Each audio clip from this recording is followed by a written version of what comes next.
Assalamualaikum warahmatullahi wabarakatuh. Live from Maharlika Kingdom of God, Lupasug Empire. This is Queen Helen Abdurrajak Elizabeth III, June 15, 2022. Good morning, Maharlika. Lahat tayong mga nakikinig, magandang umaga sa inyong lahat. Napakagandang isipin na unti-unti lumalaganap na sa buong mundo ang pananalita, ang broadcast at ang misyon ng mahal na reyna at ng mahal na hari sa buong mundo. Kahapon, napakagandang selebrasyon ang nangyari dahil na-install natin ang Maharlika Kingdom of God QE 329, ang ating Quintal Financial Cashless Currency System. Dito nakita ninyo napakagandang pagkakataon dahil naisabay sa birthday ng Raja Mamay. Napakarami ang gustong mag-attend.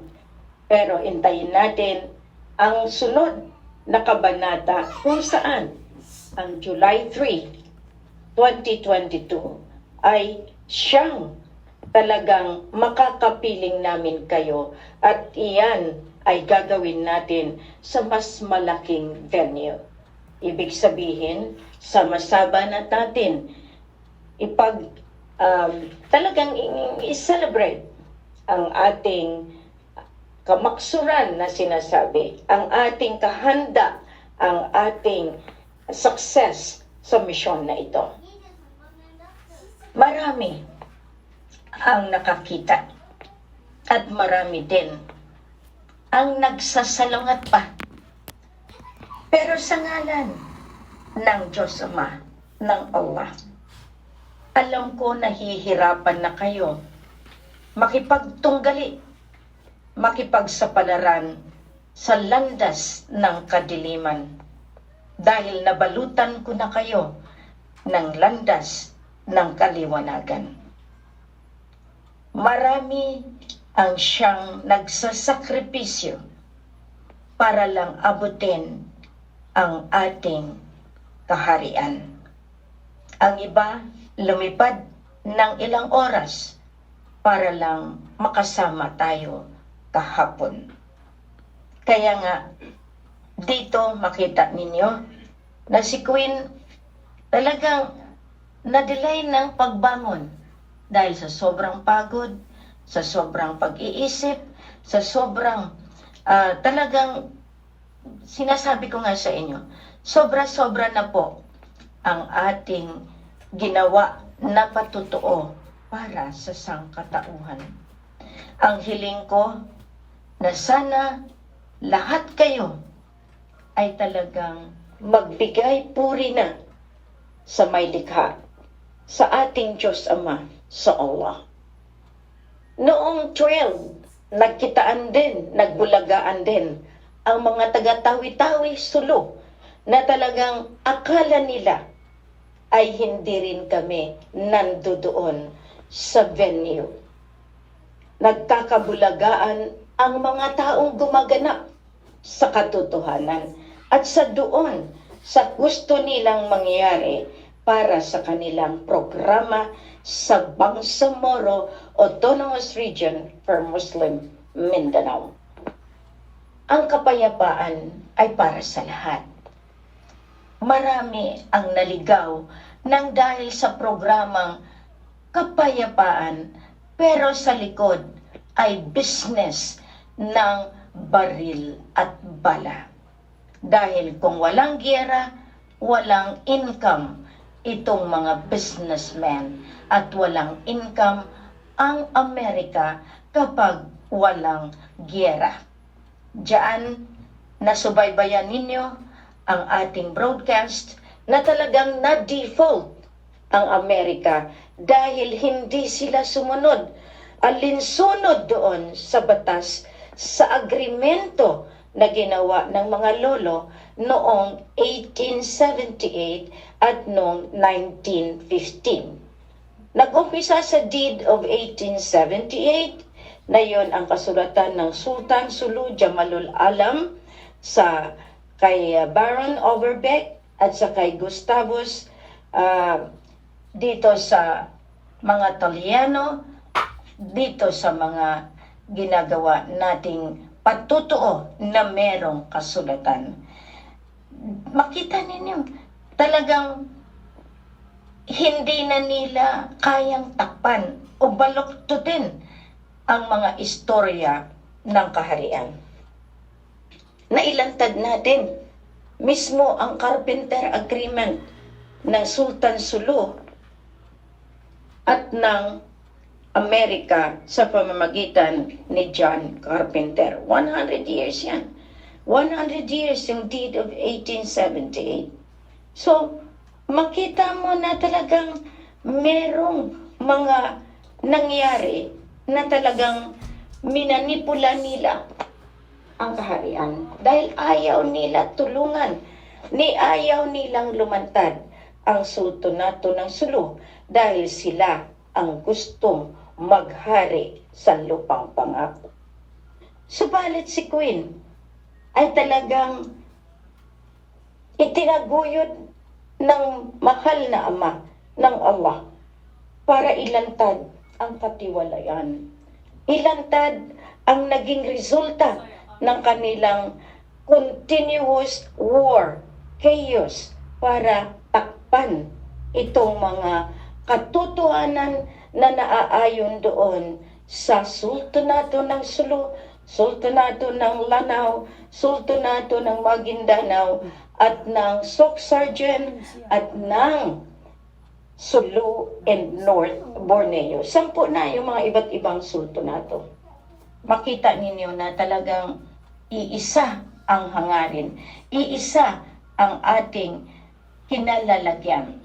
Mahirap maintindihan, subalit meron ibang bagay na siyang magbibigay ng liwanag dito sa naging sigalot mula pa 1900 nang dahil sa World War I, World War II, at itong naging resulta ng silent World War dahil sa biochemical weapon, itong COVID-19 at ang global restrictions. Na-stop na natin ito. Na-lift na natin ang lockdown. Na-recommenda na natin na burahin ang COVID-19 programa ng kabal ng Illuminati nitong mga Al-Qaeda, ISIS at itong terrorist na ginawa din nila. Kaya nga, napakagandang isipin dahil meron tayong mga sistema na ginawa. Meron tayong mga programa na ginawa. Kaya nga, isa-isahin natin na mapunta tayo sa landas ng katiwasayan, katahimikan, kaunlaran, at ang tunay na kapayapaan na nilaban ng angkan ng Maharlika. We've been fighting for freedom since 1900, pababa tayo, even in 1200. Ang Sultan of Sulu had been existing since times immemorial. Pero yung pinaka-siglo, pinaka-panahon na talagang masabi natin ay noong 1200. Kaya nga yung mga claimants nitong mga sabi na sila, no? 1500 pa sila.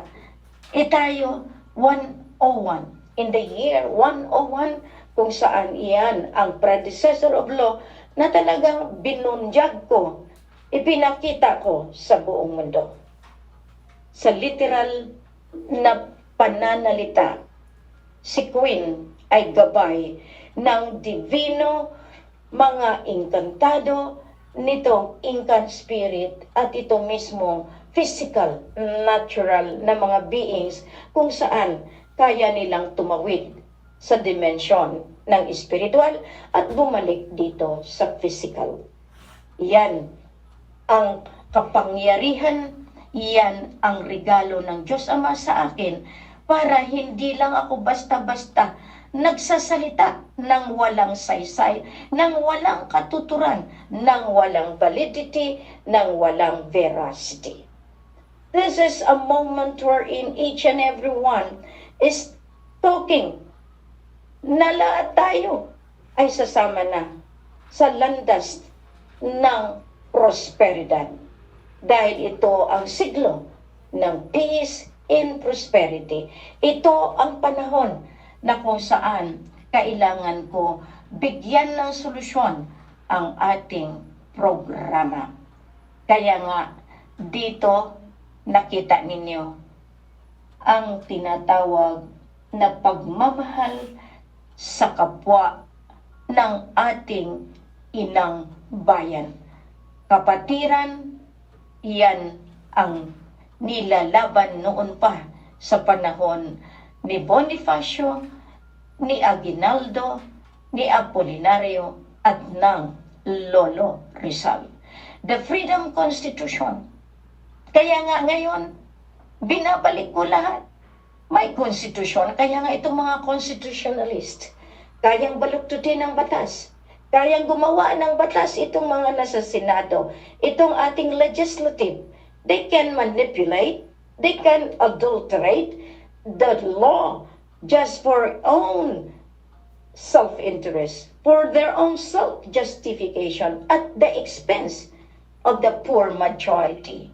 Kaya nga dito, iniisa-isa ko sa inyo, lahat ng may gawa, lahat ng itong ginawa ay isang basihan kung sino at paano mamumuno ang bagong hari at reyna, hindi lamang sa Lupasug Empire, kundi sa buong mundo. Pinatunayan na natin, walang magawa ang globalist, walang magawa ang United Nations, walang magawa ang World Bank, ang ICJ, ang OIC, ang IMF, lahat ng prime banks, kung hindi sila makipag-ayos sa sovereign bank ng Royal Imperial Lupasug Islamic United Kingdom of Sulu and North Borneo. This is a process of making it right. We are rectifying the mistake of the past.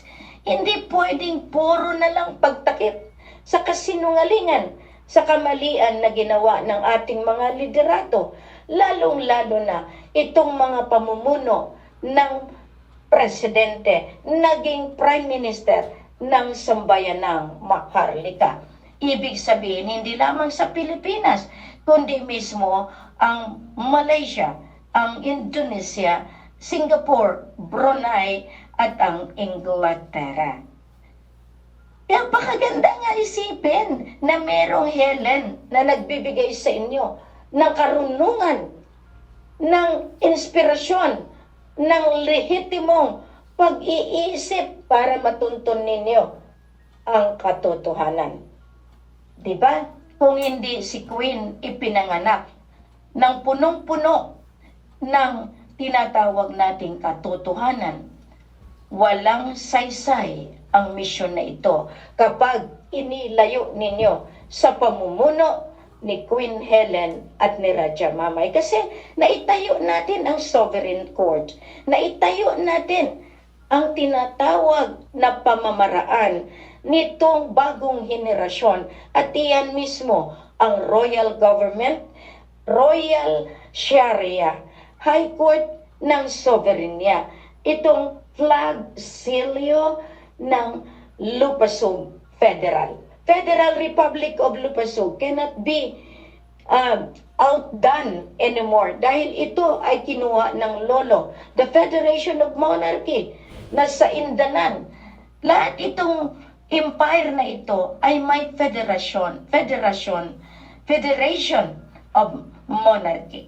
Kaya nga nandiyan ang Sultan of Panay, Sultan of Visayas, Sultan of Rizal, Sulu and North Borneo, Palawan, Maguindanao, Lanao, Soc-Sargent, itong mga dato, bae, na talagang mga tribo ng kabukiran.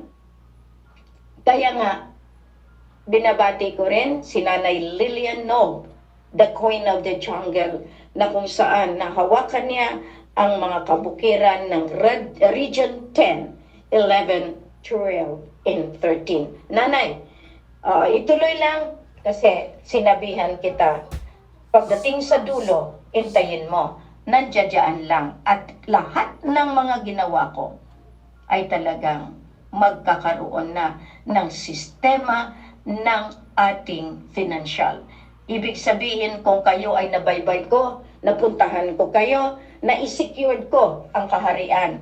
Kahit anong gawin ng ibang grupo, sa pagmamalaki na hawak kayo. Hawak ko ang Mindanao, gano'n ang salita. Hawak ko ang Sulusutan. Hawak ko ang Maguindanao. Hawak lang naman, pero wag ninyong hawakan ang hinawakan ng Diyos Ama, ng Allah, through Raja Mamay and Queen Helen. This is not an ordinary program. This is a divine mandate, a divine program that had given power and authority to us, to the royal kingdom of Lupasug Empire. Maharlika, gising na kayong mga nagsasalita. Ano ba ang basihan ninyo? Maraming nagkukuha ng maharlika sa pangungulekta ng pera. Yan ay mali. Yan ay hindi dapat. Kaya nga ang kunin ninyo ang Yellow Royal Citizen ID na yan ang siyang basihan para makapasok kayo sa na-install na financial system kahapon na yon ang Maharlika Kingdom of God Quintal Financial System. Kahapon, naibukas natin ang linya, ang balbula, ang sistema ng Global Quintal Financial System. This is the greatest gift that we have given to the King for being the ruler ng ating Southeast Asia. Of course, Queen is there always side by side, back to back with the King. Because without the King, there is no Queen. Where there is no Queen, there is no King. Pero yung mga gustong nag-a-attempt talaga, gustong sirain ang pagmamahalan ng dalawang kaharian, ang kaharian ng imperyo ng Lupasug at ang kaharian ng imperyo ng Maharlika. Ito ay back to back, the side of the coin. Lupasug Empire, kasama ang Maharlika Kingdom of God, kasama ang Federal Republic of Lupasug, kasama ang kapatiran ng monarkiya, the Sultanate of Sulu and North Borneo, Sultanate of Lanao, Sultanate of Maguindanao, Sultanate of Soc-Sargent, lahat itong sultanato na ginawa natin. Mga indigenous tribals, mga kaharian ng kabukiran ng Region 9, 10, 11, 12, and 13. Lahat nan, ibig sabihin, wala kayong magawa. Ang 13, no? Ang BARM, natin, pwede ko pa yan lagyan ng 14. Because the Queen has all the power and authority to create any groups to put it into a region. That's why, one nation, one region. Kasama na ang Malaysia, Indonesia, at ang Pilipinas na ngayon ay Maharlika Kingdom of God. Lupasug Empire, July 3, malapit na. Dito natin i-mustak sa buong mundo. Ilabas sa buong mundo. Ito ang kapatiran. Ito ang ginawa ni Queen. Maalala ninyo yung February 14, 2017, kung saan almost 80,000 ang dumating sa venue sa Lagao Gym na hindi kayo nakapasok. Kung gaano kadami sa loob, mas marami sa labas dahil walang nagawa ang gobyerno dahil sa pagharang nila. Nandoon ang mga Bangsamoro nandoon ang mga hinahabol ninyo.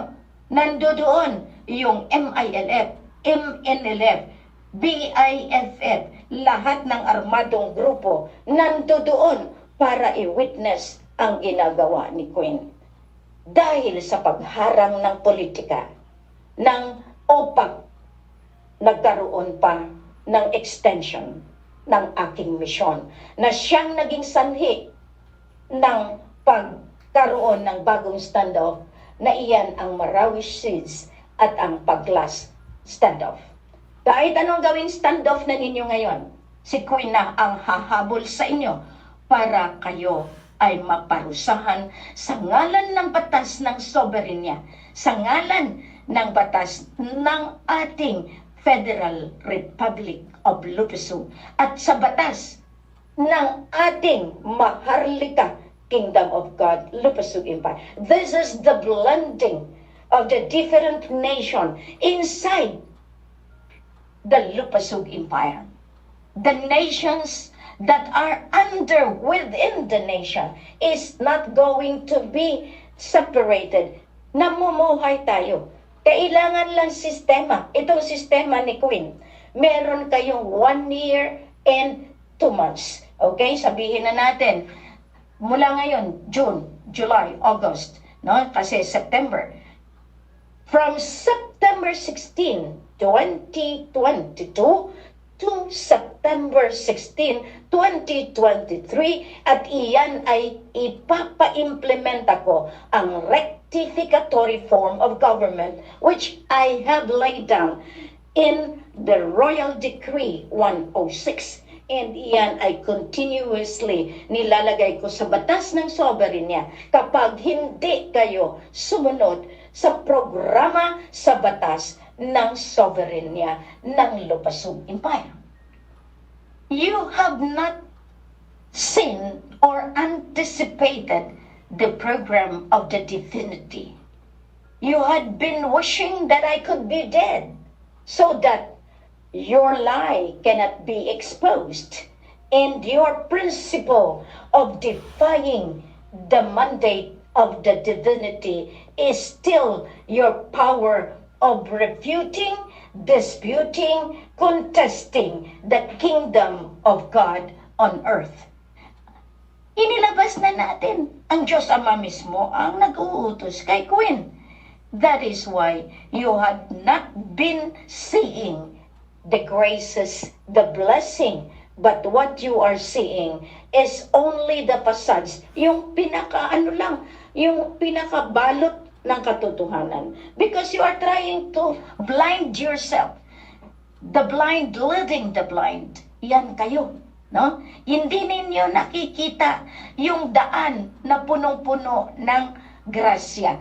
Kundi nandoon kayo sa disgrasya. That's why we have enjoyed last night. Not because gusto lang natin. But because I was able to proclaim the global system of the QE 329, the quintal financial system. Dito, aprobado, selyado, dokumentado dahil lahat ng legalidad ginawa ni Queen Helen at ni Raja Mamay. Queen never fail because if I have to fail again, you will never have this prosperous life. I have failed in the past of my journey. The spirit of coming back and keep on coming back. The failure because of the humanity that will always find its way towards the path of darkness. Now, as Queen Helen, the torch, the light, I will not fail this time because the Spirit says so that I must win against Satan. This program is not mine. It is the Blessed Mother. It is the Mother Mary. It is Siti Mariam trying to push me forward so that the humanity can be saved. You have not failed as He says, as God says. But because of that, I have to be more aggressive. Kailangan ko maging matatag dahil ayaw ko nang umuwi nang hindi ako tapos sa aking mission. You can just imagine between life and death. This is the blending of two realities, that you can be dead but you are alive. That is not an easy proclamation, nor defending the divine being inside of me. That is the Spirit. Kaya nga kayong nababalutan ng masasamang espiritu, dapat kayo ang mismong maghanap ng inyong daan kung paano ninyo ma-master ang tinatawag na the blending of life and death.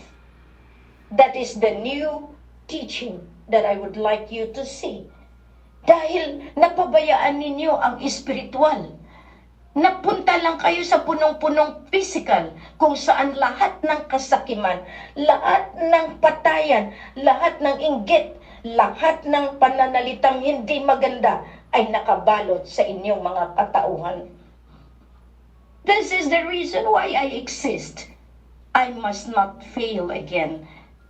Because the failure that had been in my life causes me too much, so that I will be coming back into this earth. Now this is the revelation. You can find this in the book of life.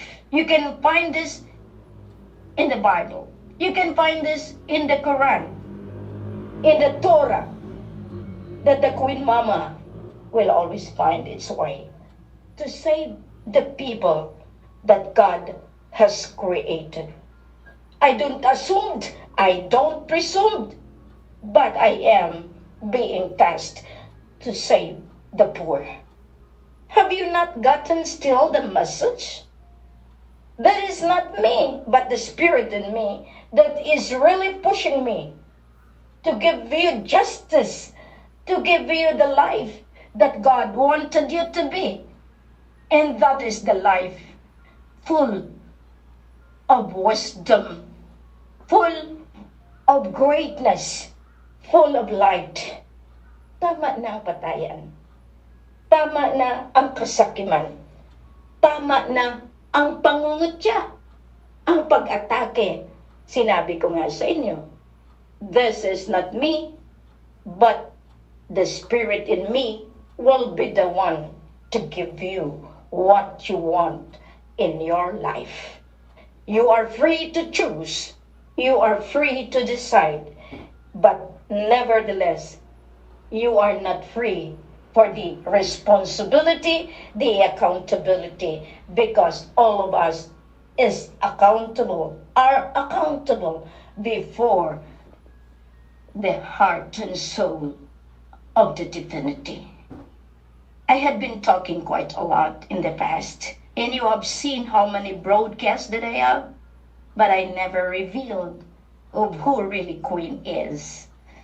But this time you have already fathomed and seen that this is not an ordinary proclamation since yesterday, because I was able to open the gates of the treasure of heaven, and that is the QE 329. Kaya kayong nagbigay ng inyong mga pangalan sa tagcast, you will be carried into the new system. But yet, many of you defied me, tried to question, tried to annihilate the Queen of the poor, saving the poor majority of this world. Because once I have that, I am saving the entire universe.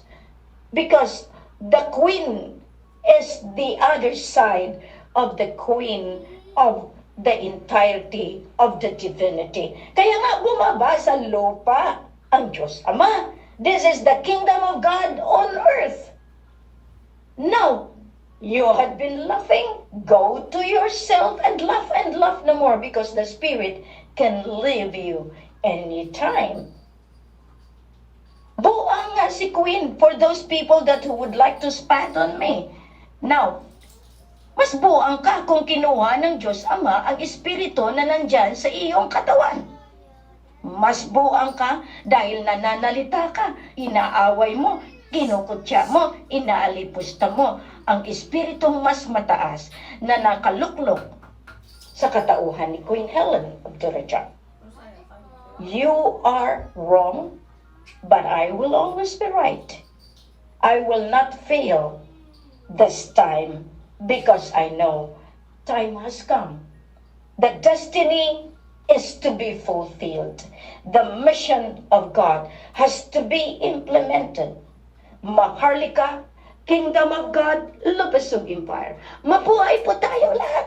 Mabuhay ang sambayanan. Maharlika na talagang isinalba sa bagong henerasyon. Henerasyon na punong-puno ng pag-asa, ng pagmamahal, ng prosperidad. Ito po, si Queen Helen of Turajac, nagbibigay sa inyo ng grasya. Magandang umaga.